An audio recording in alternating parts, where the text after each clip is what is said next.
All right, it's time. It's time for the TED Show. Guys? Yeah. What does that mean? I don't even know what that means. I haven't seen you in like 3 years. It's always hectic. This is true. You guys are always hectic, always hot. Everybody's wondering what you're going to do next. Yep. Last night you had bombshell to bombshell to bombshell of announcements. Yep. We were there. I mean, let's MC Pro. Yes. You got the 600C. Yep. And you announced the tubes. Yes, the tubes. But yep. I think the 600C is probably like my personal fave. Yeah. I think. I mean, RGB WW 600 watt light. Yep. You want to start there? Yeah, let's go right over there. I mean, we're looking at it right here. So here we go. You got the power out of LED, first of all. That's Absolutely. the big deal. Yes. And you got the color now. Yeah, 100%. So walk me, talk me. First off, what's happened in the past 3 years? I don't know everything. No, a lot has happened in the past 3 years. Man. Specifically meaning that 120D that came onto film sets beginning of, it grew up, right? Now we have the 1200D that is replacing M18s on film sets. Of course, the M18 is the brightest household power light that we can plug into a wattage. So, beyond going brighter than an M18, where are we talking next? What we're talking is color tunability. So right off the bat, the thing that we brought to this industry that I'm super proud of, and honestly, for a lot of the users out there that have made this a thing, it's this right here. It's the interchangeable mount system. And for all of us that know, I know we're blowing us out already with the intensity of it. The idea for the Aputure from the beginning is, can you do one light that can become any light? Right. That sounds crazy, right? But the idea is pretty simple. You start with a hard light, keep it hard if you want it hard, shape it with a Fresnel if you want to shape it with a Fresnel, make it a softbox, soften that light all on one stand. Which we've been doing with strobes forever using Bowen's mount. Absolutely, 100%. But the film industry, for some reason, for 100 years, has not adopted this system. And the closest we could do is flame retardant fabrics. Yeah, I know, Because our lights are super hot. Yep. LEDs come out, and then when LEDs barn came doors out, maybe. Yeah, we tried showing this to a lot of people, and a lot of people were saying, that's not the way that we light. That's just not the way that we do it. Yeah. And it's like, well, that was a generational thing. I feel like coming up, and you guys have been at a price point, a lot of indie production going Absolutely. on. We're able to self-produce and publish, right? We can put our stuff out there. We don't gatekeep anymore. 100%. And I think that's where I feel like your ethos is getting rid of the gatekeeping, right? Our ethos is innovate, and I don't care about anything else. Yes. Honestly, this gatekeeping stuff or like traditions in terms of the way it's been done, that's fine, that can exist. But frankly, if it works and if it works better, that's the most important thing to me. So. No, I mean, and it was just like, what else are they going to do? And then you never cease to amaze. I think every year you've been putting out something else. This, I'll be honest, I didn't see this coming. I'll say that. I didn't see. So we went up the brightness ladder. Yep, we went up the brightness ladder, but beyond brightness, if we want one light that can be any light, it's not just about the softness anymore. It's about, can we literally program in any color that I want to do here? So we had someone coming over here. I want to hop on over to HSI mode. Quite literally, if I want to tune in any color, you now have over 1 billion color combinations that you can do out of this light. It's not just RGB, it's RGBWW. RGBWW. That's a big difference. That is a big difference, absolutely. So when we talk about RGBW lights out there, so the Sky Panel, again, has been the gold standard for a while. That light is like 6 years old now, 7 years old now. And again, so this is not a fair comparison, right? But RGBWW versus RGBW, we're already talking about better color conditioning. We're using another white chip to smooth out that color. Right. Now, point source lights, the trick is that up until now, RGB lights have basically only been able to be in a panel form. Yeah, because they need space to mix and then get you the color. Exactly, yes, 100%. So for us though, here's the thing is that from other industries, innovation happens and the film industry tries to use that innovation. Right. RGB ACL is like the first version of a point source light. It was a 6-color engine that could mix stuff. It came from the architecture world. That's fine, but the problem with that is, if you try to match lights that are between, so the Orbiter, for example, is the greatest. I'm so happy that the Orbiter came up because this modular lighting system, it was the ultimate confirmation of, guess what guys, this is coming into the high end. One stand should be able to shape into those lights. Right. Now the Orbiter is an RGB ACL light. Again, that's kind of the first form of these point source lights. Yep. Problem with that is, if you take a Gemini and you take a Sky Panel and you tune them, or really if you take any RGB lights and you try to tune them to the same HSI, it's not there. They're not the same It's color. not there. It's not there because they mix different. That's the thing. Different. It's not about just being able to do it. It's about doing it the same way so that it all matches. If you're trying to have a coherent system and actually match a wall, let's say. You got it. And distance. You got it. So what that meant is that in the film tech industry, it's not enough for us to use innovation that comes from somewhere else. We have to design that chip to make sure that it matches the exact color science that's coming out of the Nova, which means that that point source LED, we are literally using the RGB WW source, and right in there you can actually see that LED. Yeah. I mean, I don't know if you can see it right now. I'm sorry guys, we're at 1% here. It's okay. I can go to 0.1% if it helps, but we're getting real dim here as well too. No, it's okay. So, when we actually show these lights though, what that means is that if you dial in HSI code on your Nova, on your MC, on any of your lights, even your Amaran lights, this is actually going to match the exact color. No, it's a cohesive system. It's not just getting stuff out there and filling a product line. You're actually making an ecosystem, but you're also not just thinking about hitting a price point, right? Yes. You're not just hitting that economical price point. You're thinking about what actually will make this better at that price point. And I think your tubes actually speak to that a lot, because you were like pixel density, and nobody talks about pixel density going forward. So if you guys don't know, when you lower the power of a tube light, you actually start seeing the point of source. You actually start seeing diodes. And that's where, if you start using it as a practical, you don't really look at it as a practical in a scene. Is that it right there? That is the tubes. We got Aputure tubes right here that we're showing off. So you can actually see pixel density. Main problem, again, you said it perfectly. On set, when we're actually trying to lower down the exposure, if we make this too bright, it's just going to blow out, it's going to look white. What's the point? But if we dim it too low, all of a sudden we start seeing the individual pixels on this thing, and you can see we're dimmed down. You're not seeing any of the pixels on here whatsoever. And again, we've got that actually built in here. This has 36 pixels built into a 1 foot tube. Usually looking at 16. You're usually looking at around 16. On a good day. 2 foot tubes as well too. So we jam those in, higher resolution on this pixels, and we actually have a higher refresh rate as well too. So if I go to my effects, for example, I'm going to do a pixel effect. I want to do, say, color chase. You look like you've used this before. Look at this. You're just flying. I mean, come on, man. I have to use this stuff. All of this is built in here, and I can actually go through.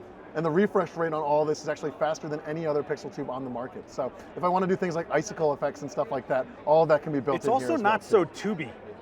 It's very grippable. Thank like you. I could throw this down. You know, clamps. You know, C clamps. Not C clamps. Super clamps and Cardellini's and all that stuff. So we actually put mounting points all over this device here. So you can see one over here. We can see one over here, and we actually have a full system that actually builds in here. So if you want to mount this thing, we have actually like magnetic mounts and stuff like that, so you can rig it and actually shape it with a ball head too. We'll keep an eye on this one. I know that. You also got the MC Pro, which, by the way, is weatherproofed. Yes, we're talking about this. This, by the way, is also weatherproof. This, by the way, is also wireless DMX. This, by the way, is wireless DMX. No, don't get into that. Wait, hold, stay tuned. There's more. Don't get into that yet. Don't get into that yet. Okay, here we go. That's the grand finale. Don't do it. Don't do it. Fair enough. However you want to do this, I'm going with it. MC Pro right here. The MC, again, we've seen the MC literally go onto like every film set around the world, right? We've seen this light. Everybody knows this light at this point. I've literally seen this go everywhere. So this is the first time I'm holding this. I saw it on stage when he was doing his whole Apple routine over there. Please. You know? Little product here, pretty much the same size, just a little bit thicker than the original MC. Now what we're talking about here is not only is this producing 40% more literal lumens, we've actually spotted in built-in optics so that we can actually, in a point source, when I'm pointing this at someone, we're actually getting up to 3 times the brightness intensity. Is it a tighter beam angle? It is a tighter beam angle. So we build that in actually because, generally speaking, when we are actually using these lights, we want that a little bit tighter. Some of the feedback that we got from the high end. Now, there's not a lot of feedback that we actually got about the MCs though. They're a great light. They pull out of your pocket and just go light. Yes, and then they magnetically snap in, they wirelessly charge. You can group them. It's super easy. There's so much stuff.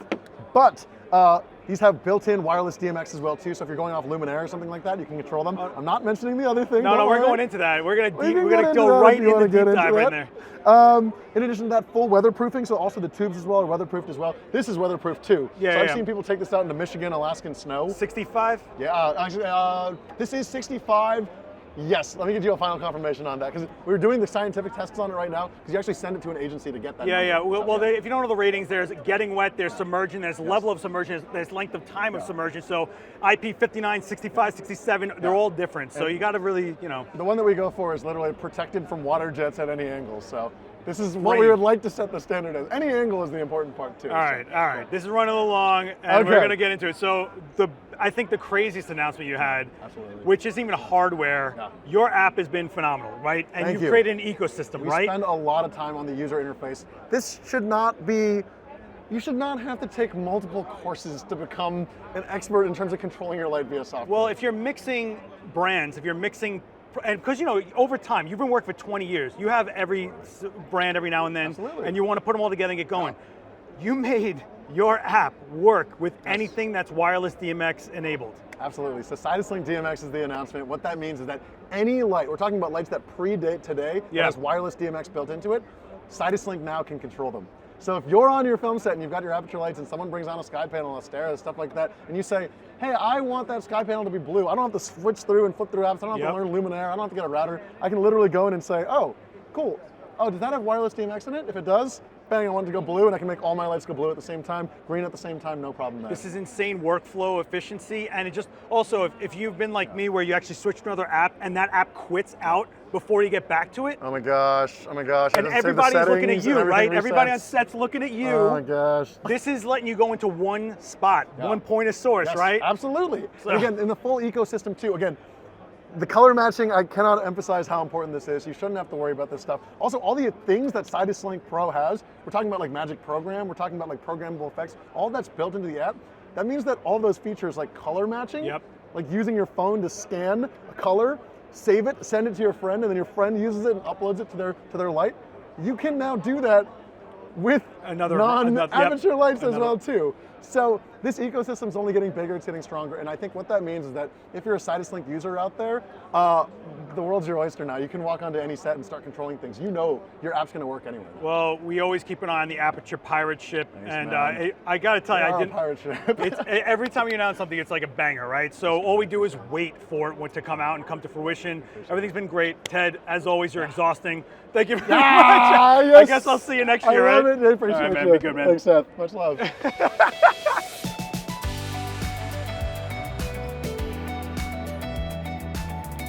All right, so wouldn't be NAB if we didn't stop by the Canon booth, right? And you got some stuff going on here. We've seen this, but we didn't really talk about it too much on our channel. We got the dual fisheye 5.2mm lens on an R5C, which is now shipping, by the way.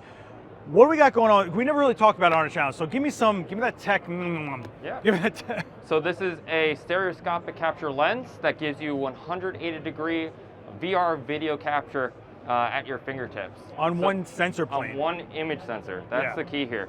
So we're shooting here at DCI 8K, which allows you to really exploit the image sensor, and as a result, you're able to capture two separate and unique images. So if you notice where my hand is a very unique image from the left eye to the right eye.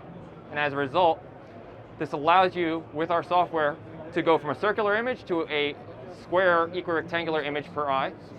And you could either upload this to various different types of video platforms or to a headset experience as well. So if you want to watch it in a headset, you're able to see 3D stereoscopic imaging, and it really positions you as if you're there in that scene. So wherever this lens is when you're shooting, that's the eyes of your viewer that's watching that footage. Yeah, no multiple cameras, one camera, one lens, and you're getting it.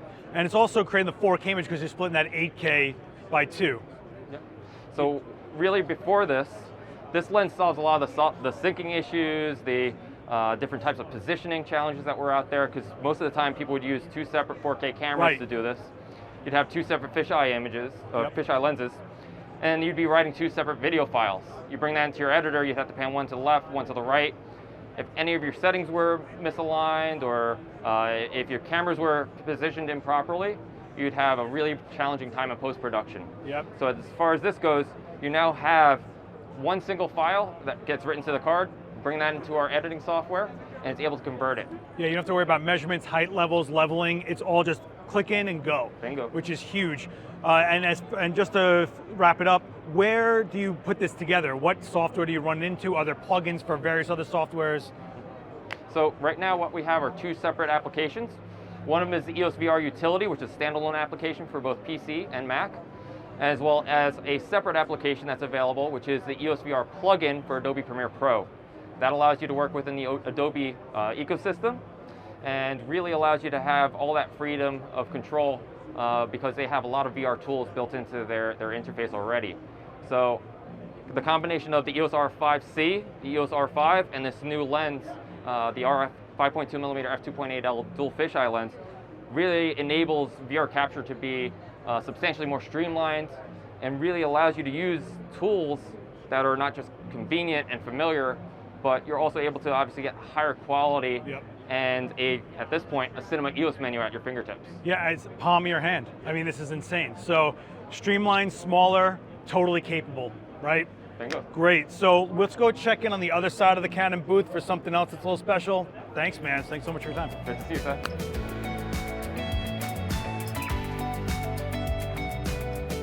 All right, we had to flip onto the other side of this massive Canon booth with so much going on to talk about this new 45 to 135 flex zoom. You got to walk me through this a little bit. What exactly is a flex zoom? So a flex zoom is basically our new line of zooms. We have two of these. We have a 45 to 135. We also have a 20 to 50. Yeah, over here. We're gonna take Over there is 20 to 50. T24 all the way through, full frame coverage, 8K resolution, user swappable mounts. So now the user can swap that EF to PL mount by themselves. You don't have to send it into service, and it's a kit that you can purchase separately. So these are roughly the same size as our compact Cine zooms. Okay. So one's about 7.3 pounds, this is about 7.5 pounds. Got that full frame coverage. You do have the EF and PL flexibility on it.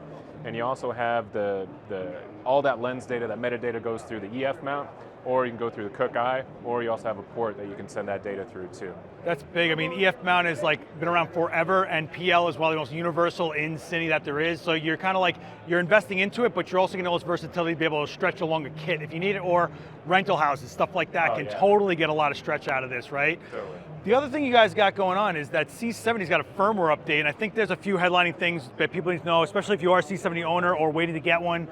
What'd you guys add to this thing? So we added raw recording capability, internal for Massive. that C70.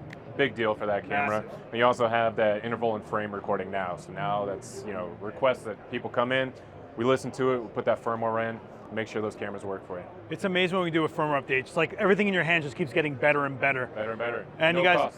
yeah, exactly, right? So you just wait for it, and everything, you just got an update without even having to worry about buying the next, right? Exactly. You invest into the hardware, and I think Canon does that, right? They give you that quality and that peace of mind, that pro support. You got it. Yeah, That's so what we do. we're going to keep an eye on you guys, especially with this new, the flex. That's awesome. The whole idea of the modularity of the mount is just I think that's like a dream for anybody that's worried about, will it work with my next kit? Yes, it will. Yeah, cool. Thank you so much for your time, man. Yeah, great to see you.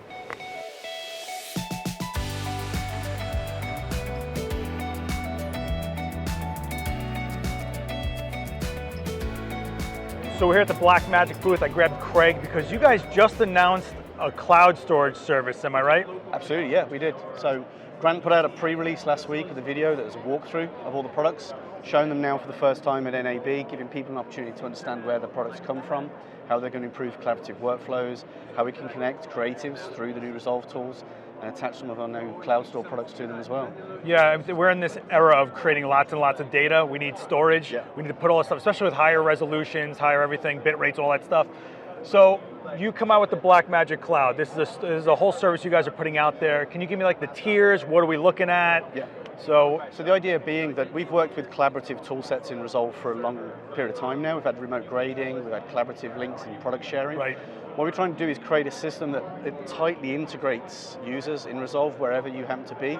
Work in a world now where you can work remotely, you can connect intercontinentally, we have offices, you could be working in the US, I could be back in the UK, and you want instant, immediate, responsive control over projects.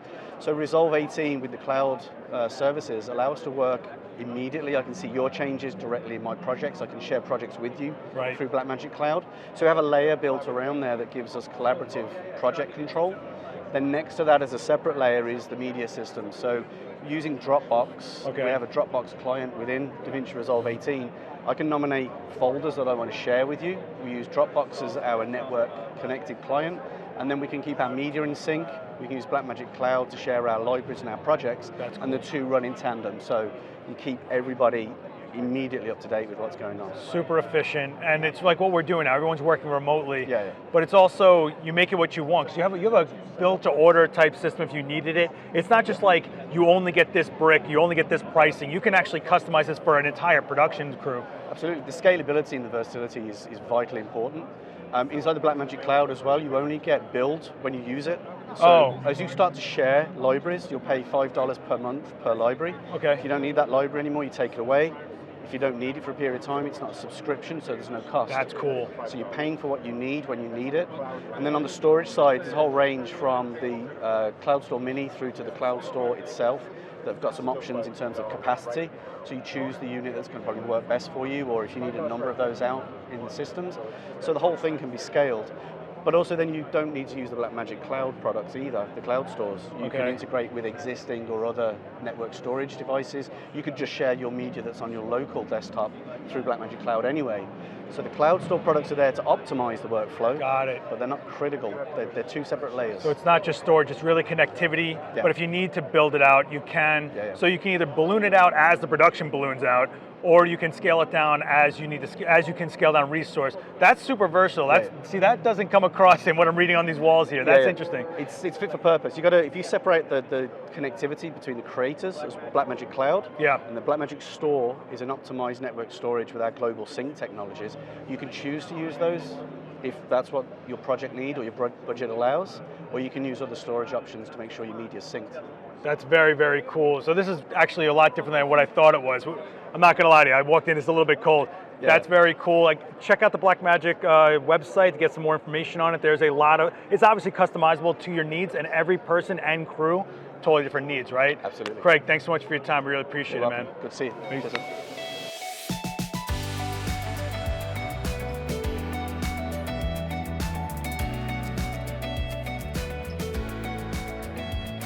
So we tracked down the SmallHD suite. They got a bunch of new monitors coming out. You guys are known for your monitors. I got Colin with me. Walk me through, we know about the Cine 18 and some other stuff, but you have a whole family of monitors. Can we get a quick overview of what's going on, what just got announced? Yeah, so we got 3 families of monitors. We have the Cine monitors, we have the Vision monitors, and we have the OLED monitors. Right. And there's various sizes of each family. So the Vision monitors we announced a couple years ago, and they're just now shipping. There are like top of the line HDR. We're trying to democratize HDR and make it available to people on set. Nice. And really get HDR to become the standard. Yeah. It's just been too expensive, too hard to reach, and so we're hoping these new cheaper monitors are going to do that. Yeah, it's been hard all around. I mean, parts sourcing, shipping issues, and so 2 years sounds like a long time. But It's also been the algorithms Yep. to make their FLD, so their full array local dimming. So it's advanced tech that is now really working, and it's looking great. It's OLED level blacks, but 1000 nit highlights. That's amazing. So we do have the Cine line to talk about. Yeah, so on the Cine side, we had Cine 13, which is hugely popular for our ACs, and then we had the Cine 24, which was great for Video Village. But what was missing was the 18. Yeah, and it fits perfectly with this family of monitors, but it's that size point that people wanted. So that's really the big selling point, is we now have a 17, 18-inch monitor. Nice stopgap, so you're not just like going 13 or big, right? And the Cine is great for any kind of production. It's a good price point, so it's available, it's accessible to whoever, and it's great color rendition. So it's sort of the perfect workhorse monitor. Well, I think SmallHD is a workhorse brand to me. Yeah. Like, it really is. What do we got on this And side? then we want to step that up, right? The Cine monitors are a workhorse, but it's like we have some customers that are like, yeah, but we need to go a step above. And so that's where the OLED and the Vision come in. So the OLED is, everybody loves OLED for the OLED black level, right? The pixel actually shuts off. Yes, every single pixel can turn on and off. So we're one of the few companies that actually still has OLED left. We've had the OLED 22, which has been hugely popular, but now we have a larger 27-inch. So it's 10-bit, it's P3, it's around 550 nits. So it is brighter than a lot of OLED monitors, but the Vision is, if you need that step up, that's where you're going to go to the Vision. P3 is important though. People don't realize that P3 is really an Apple color space. So if you're working, it'll just match. It'll have the right color space to match whatever Mac you're working on. So it's not just a monitor, it'll be a correct workflow. Yeah, exactly.